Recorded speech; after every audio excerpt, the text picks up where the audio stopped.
But first, a word from our sponsor. What? And that was our sponsor. That was his word. Fuck off. That was the joke? You motherfucker! Okay. Anyway. Hello and welcome to Tremaine's Tangents. No, let me try that again. I thought it was a good word. Shut up. Hello and welcome. And welcome to Tremaine. Oh, are you doing it this time? You're a dirty bitch. Okay. Hello and welcome to Tremaine's Tangents. Today we are discussing the first book in the Foundation series, not the prelude. We're talking about the original book. I don't know why I'm so excited. Probably because I had 6 shots of coffee. Alright. First off, we're doing a summary. So, if you haven't read Foundation, hi. If you're new to have, also hi. Also hi. So the way it works, so there's gonna be some spoilers, but you can't really spoil a book this old. Also, you can't really spoil books or anything really, because all you do is now enjoy. I don't know. I don't believe in spoiling anything. We've discussed this before. Spoilers aren't real. They're not real, and you're dumb if you believe in them. So, what starts off with... So, the thing that starts the book off is this guy called Gál Dornick is going to the Empire's capital to start a job with someone called a psychohistorian known as Harry Seldon. And, so... Now, Tremaine, you're a big fan of professionals with psycho in their job title.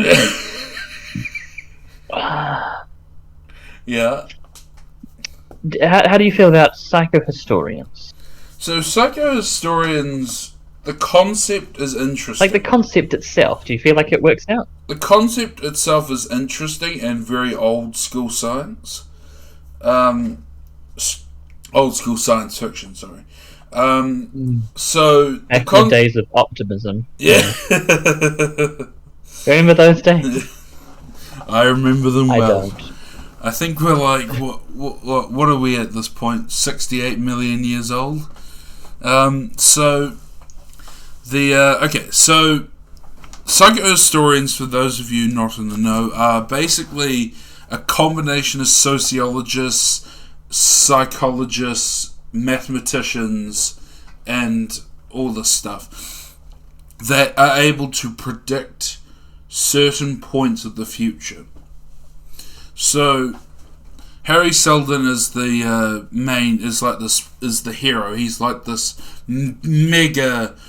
he's like the founder, he's like this amazing figure in psychohistory. And so I think it's a real interesting concept. It's like, what if sociology was a science? What if sociology was useful? No. I'm kidding. Don't at me. Okay. The quote unquote soft sciences still have many values. I just like the idea of like these sociologists showing up at my house, just like, so you think we're useless, huh? I'm like, well, you're not doing anything at the moment. Okay, so so Gál goes to Seldon. They're rushed out into this planet in the far reaches of the Empire, and this is where he reveals that the Empire is going to collapse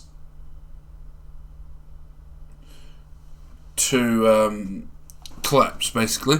This is all based off of the Roman Empire, I believe, is the concept most people go with.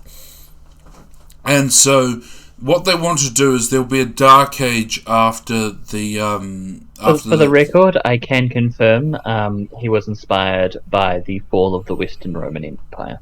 Okay. So the idea is the Western Roman Empire, so Rome. Yeah. So what they intended to do is go off and write an encyclopedia of all of humanity's knowledge, so that after the Dark Age they would be able to rebuild humanity properly. Now, I know what you're thinking. why didn't the Emperor go and try to prevent the fall? Now, there is a reason for that. I've forgotten why, but there is a reason for it. Oh, I think I know. Oh, yeah? It wouldn't have helped. Also, he didn't care, that's right. It's inevitable, and trying to prevent it might slow it down, or it might speed it up. Right, and also he didn't care. He said it was going to happen like thousands of years after he was dead, so he didn't really care. So, is that so wrong? Yes, because, well, actually, this is where I get a bit confused with Asimov. I don't think a galaxy-spanning empire could exist with that kind of thinking.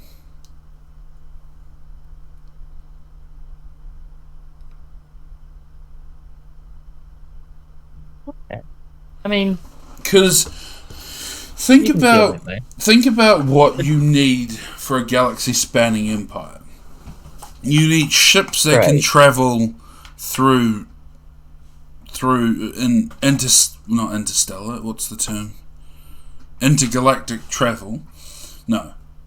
I mean, what you need is trade and communication. Yeah. Essentially. And this is at the point where we didn't know that that nothing can go faster than the speed of light. So, actually, is it? When was Foundation written? This is so poorly researched. 1951? Okay, no, we did know. But we didn't know the specifics of it. So, basically, if you're not in the know, there's no reason to believe at the time that it was an absolute. Yeah. Yeah. So there's this idea that there's no way we could communicate with something so far away instantly, like we can do with radio and with like internet. Like, you know how right now Jag and I are on Discord. Jag's in Wellington, I'm in Mangawhai. Alright, yep. Doxing us already. Wellington, Jag. I did not specify that you're. I did not specify that you're in central Wellington. No. Don't try to find Jag. He will molest you. So, moving on. So, where was I? Oh yes. What? So, because we can communicate instantly, like there's probably a delay of what, like less than a second? Oh, far less than a second. Yeah. So, we can't do that in space. At the current moment, I think, is the current belief. Or the current research says that. We can't transmit radio signals in space because there was something. Jag, explain this. So radio signals can be transmitted through space. The problem is, if you were to send a message to the nearest star, you're looking at 8 years. Right. So, and if you're trying to send a message to some reasonable candidates for human colonization, you're looking at, say, Omicron Persei 8, or something in the Omicron Persei area. You're looking at 1,000 years. So basically, what I'm going to say here is this is where I think Asimov was wrong. But that's going to be later on in the discussion, so I'll just make a note of that. So the summary. That's part of where the sci-fi comes into it. Like, Orson Scott Card used the Ansible, which is instantaneous communication. Right. That travels. I do the same problem, but you know. Maybe there's something with talking to each other through wormholes. Yeah. A lot more plausible than sending people through them. Shut up. So, fuck you. I know you've read that part of my book, and I know you couldn't get through a wormhole. Fuck you.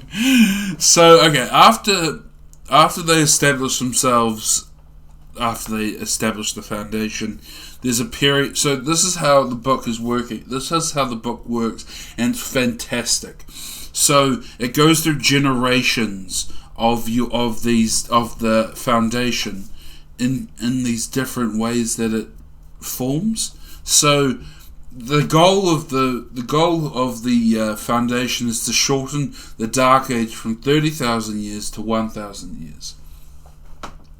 Now, 50 years into the encyclopedist era, which is where, what's it called, technocracy, or what? No, it's a scientific. Basically, the encyclopedists are running things, and there's no democracy, which a lot of people are upset about. But there's a problem. You're probably right with technocracy. But here's the problem. There's a mayor called Salvor Hardin, who is Salvor Hardin? I don't know. He basically wants to invade the neighboring countries, neighboring planets, to make a stronger planet. Because the planet they've chosen is a wasteland. It's useless. There's no way they're going to be able to make anything of themselves with it, and they rely heavily on trade. Now, the Encyclopedia's board of trustees do not care. All they care about is the encyclopedia. Now, in this chapter, there is a twist where the safe opens for Harry Seldon's message, and he reveals basically the encyclopedia is a trick.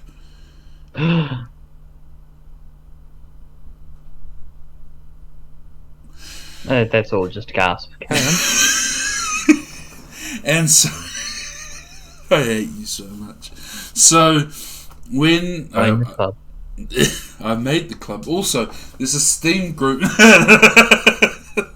No, so Seldon basically realizes he has to take over the Foundation and bring about a new empire. The next section is called The Mayors. It's 30 years after the coup d'etat, and Hardin is now the mayor of the city council, but, problems are occurring, and there's a new political rise of power, and so there's all these different things, and then there are more pre-recorded messages warning that the future will hold more problems for the Foundation. And it also talks about how they are now surrounded by what you would call barbarians. Essentially barbarians. This is what Rome faced at a time. Eastern Rome, the Eastern Roman Empire faced at a time where a section of them had broken off, and now there was barbarians clawing at their gates, basically. So, what this good times. Yeah, Juggernaut were there. So that's essentially what he warns of. Then there's more book. No. So the next part is the traders. This is where they are trying to work on getting, what would you call it, Jay? Getting materials into the Foundation to help build it up and make it more powerful so that it can replace the Empire. The next part is the Merchant Princes, which is what would you call? So Merchant Princes is post-development. Yeah. Or is it part of development? I think it's part of development. I can't remember. The traders were very much the sort of like trying to develop, almost industrialize. Yeah, and also another big part of this is obviously before we had started to develop renewable energy as like a major factor in how powerful an empire could be. So a lot of this is based on atomic energy being the ultimate form of energy and also the ultimate form of warfare. So, okay. So that's the basic rundown of the story. Now Jag is going to give his opinion. I'm going to give my opinion. Then there's going to be a brief discussion of the philosophy and some of the things that we disagree on. and then we'll end the episode so that you guys can move on to listening to other episodes that we've released. Listen to us. Rebel. Jack, what's your opinion on the book? Rebel? Rebel. It's good. It's interesting. You have to be in. At least I feel you have to be in the right sort of mood for that sort of story. It's less popcornish. Right. I don't want to say it's like super intellectual because the concepts are simple enough, and I mean, it's not written overly flowery. It's definitely approachable. It's I want to say consumable, but that's not the right word. But it's palatable anyway.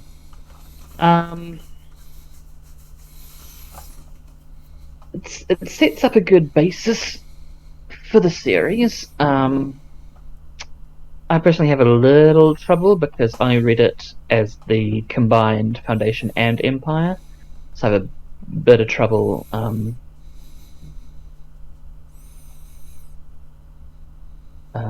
No, sorry, they were separate, but they all kind of meld together to me. But right. Yeah, good as a setup. Jag read this book like 30 years ago, so. Oh Lord, it was a while. Yeah, so. I like how if we maintain this joke of us being super old, there's no way they're ever gonna know. Joke? Joke? Shut up, Jack. You're old, but not that old. I find his ideas of what future societies will look like kind of interesting in that he obviously sees the dangers inherent in a super centralized system. Right. But I don't see much of an alternative presented. It's like, look, we've got this empire, it's going to collapse. It's definitely happening. And the solution is to just remake something similar. You see in the Robots series later that he does see decentralization as a plausible solution, but I feel like that's something that he came up on later.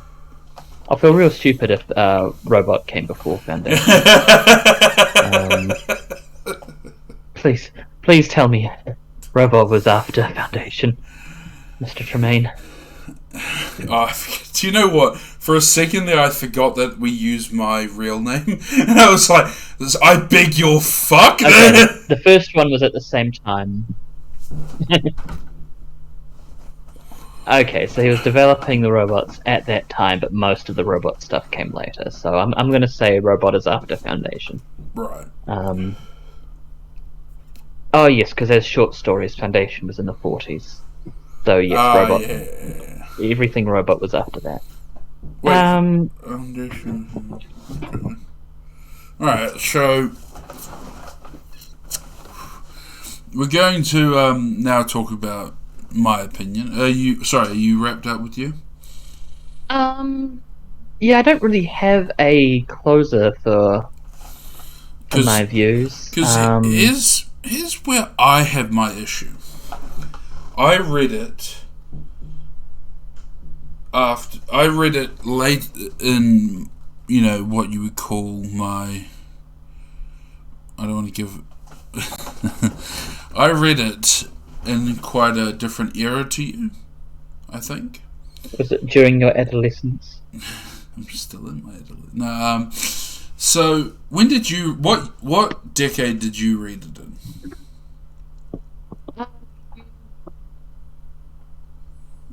Probably early 2000s. I feel like the Right. 90s had passed by then.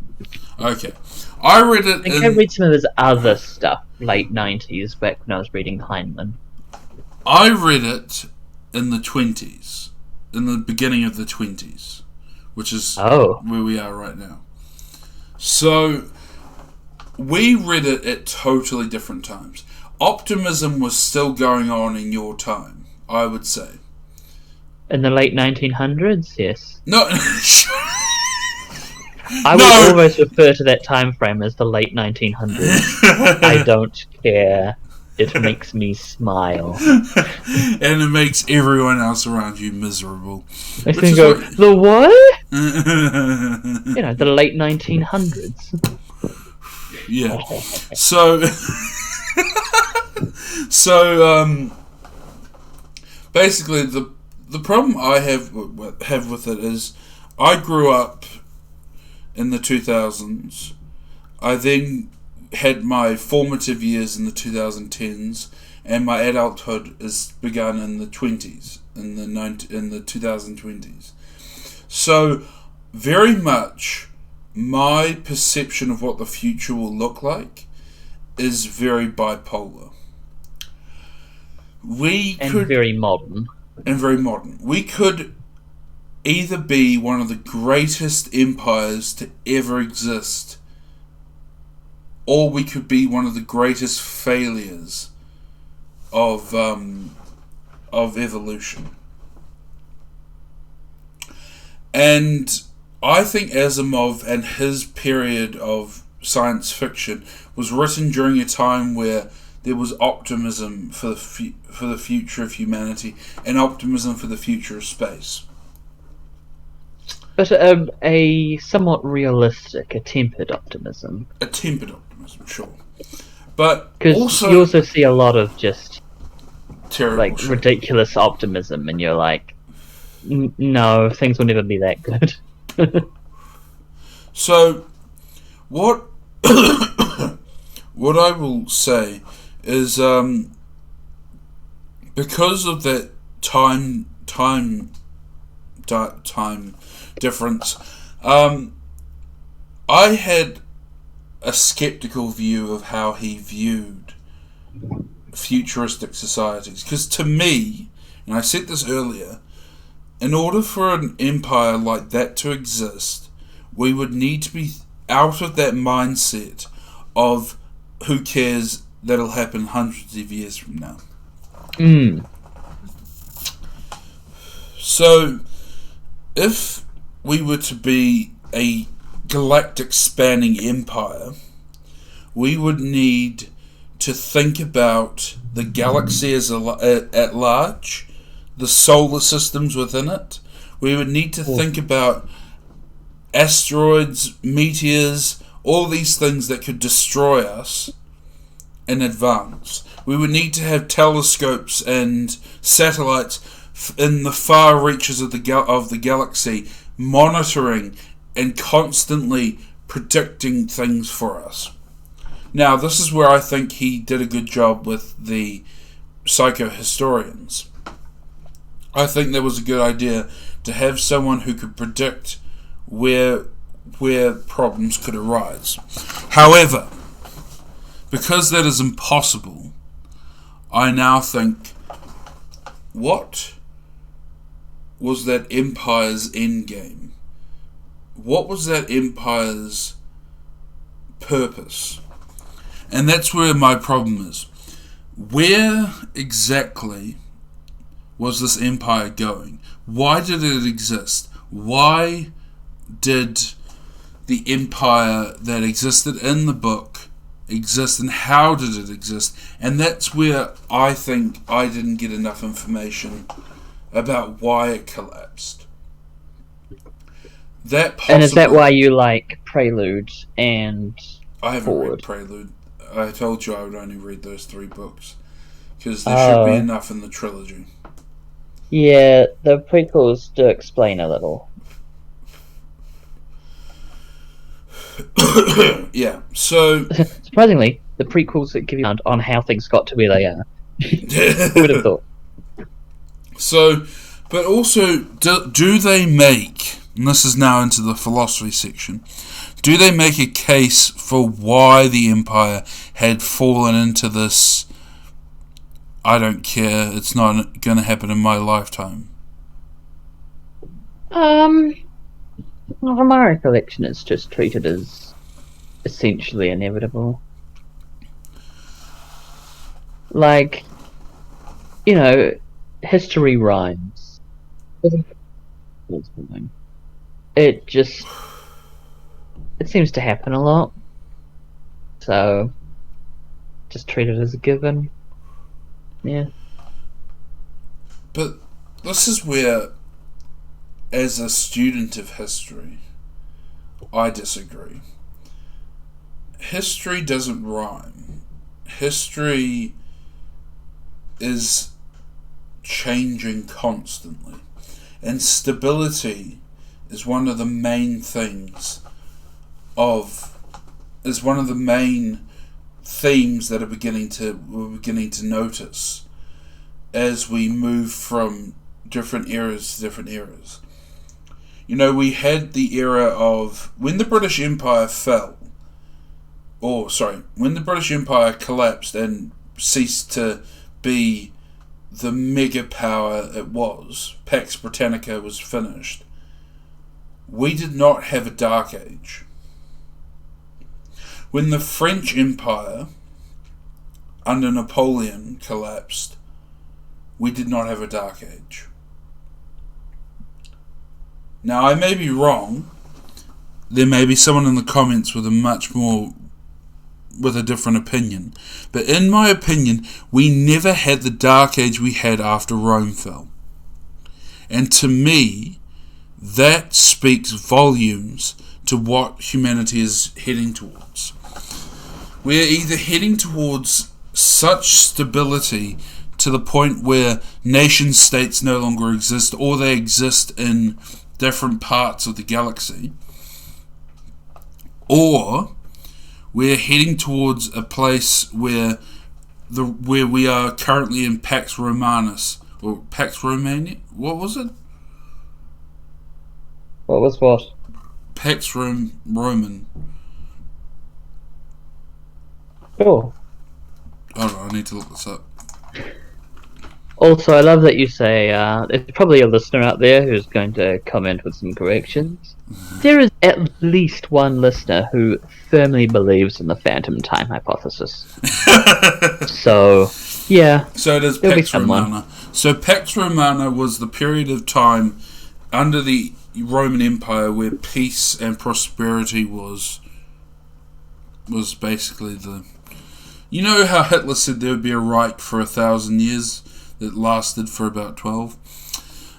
That's what he was talking about. He was talking about a Roman peace. A Pax Germanica is what he would have been referring to. And what I think we have tried to do for the past however long, since the past 1,000 years, is recreate the time of the Romans where science and where we have an idealistic view of the Roman Empire. And I think that's why we always try to... That's why a lot of historians consider it the pinnacle of human achievement, where France, Britain, Spain, Italy, the Middle East, Northern Africa, some of the biggest, scariest players in the world stage, for once, were under one empire. Germany obviously was free. But what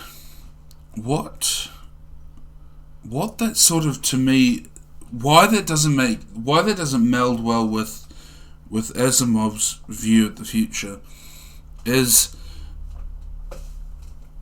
the future of the empire should be the number one thing everyone is thinking about. Future survival of humanity, the future survival of the planets we occupy. That should be what we're always thinking about. And that doesn't seem to be what in my view, Foundation's empire. That's the only unrealistic part for me, is that there would be an empire that large. The basis of the story is essentially what's unrealistic to me. You don't see where it ended up as just, basically all society is an increasingly elaborate attempt at fighting entropy. Yeah. You don't see the Empire as being potentially emerged from that basic drive? So, the fear of the encroachment of disorder should be enough to keep humanity moving. And what I think is the only thing I can see making our species no longer care about certain things is if we reach the end of science.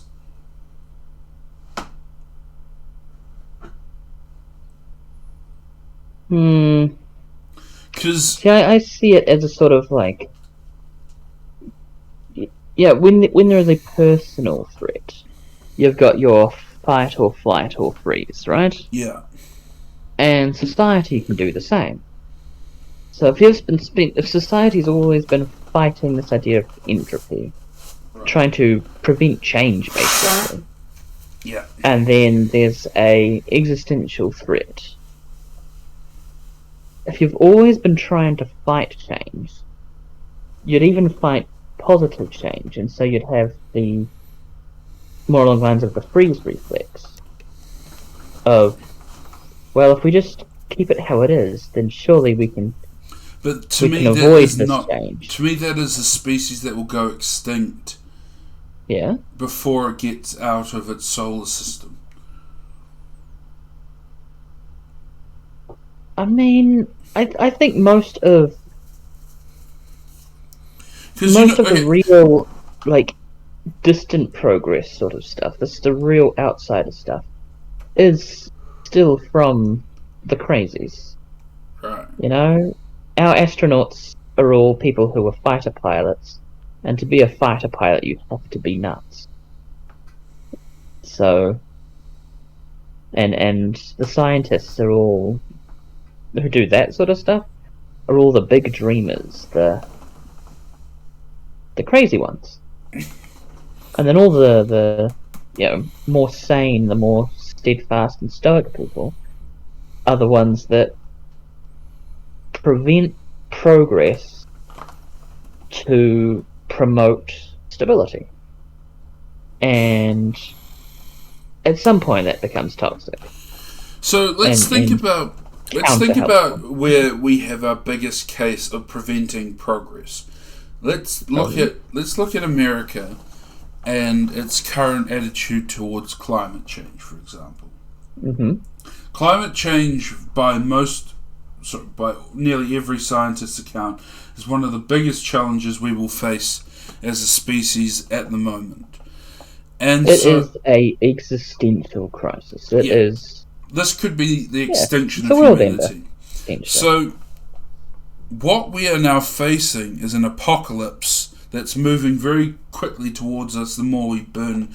And what are we doing exactly in terms of the West and in terms of the East? Is we're bickering over who caused it. There are people in America, and there are people in Europe, there are people across the world who don't believe it's happening. There are people who believe that it didn't happen because of us, and there are people that don't even care, that just continue to burn and continue to elect people who don't believe in this science, and they continue to do that. And I don't see, and that's because all of those things are easier than change. Yeah, and I don't see how we can then progress from here to Mars, to Venus, or to wherever we're pretending we're going to end up. I think so. This is me getting on my soapbox a little bit, but I think if you look at Elon Musk, right, who was talking about, if we look at him and what he was talking about with Mars, he was talking about, let's go to Mars colony. In order for us to live on Mars comfortably and not get incredibly depressed and kill ourselves on there, we would need to terraform it for 1,000 years. There are people who are estimating it would take longer than that, but I saw a Kurzgesagt video that made me think maybe it could be in 1,000 years. There's also things like Venus. We could terraform Venus. And these are the things we should be thinking about. Not thinking about whether or not we should send people to Mars now. Why now? There's no way this is a good idea to send people to Mars now. The radiation alone is enough reason for us to live underground forever on Mars. And also, if we're going to Mars and Elon Musk is going to be the leader, I don't want to be on Mars. Wait, you're telling me you don't want to be somewhere that you can't get away from Elon Musk. Where our standard national and international laws won't apply. You don't want to be a space slave? No, I don't want to go to Halcyon. No, I don't want No. You sure you don't want to be a space slave? Alright, so Jake, give some closing thoughts. I've given my closing thoughts, and we'll wrap it up here before we get to... I'm getting very passionate. Let's just calm down. Jake, give us some of your closing thoughts. Like, shoes are really good. Or did you mean about, like, foundation? I hate you. Yes, about foundation. Oh yeah, foundations are good too. I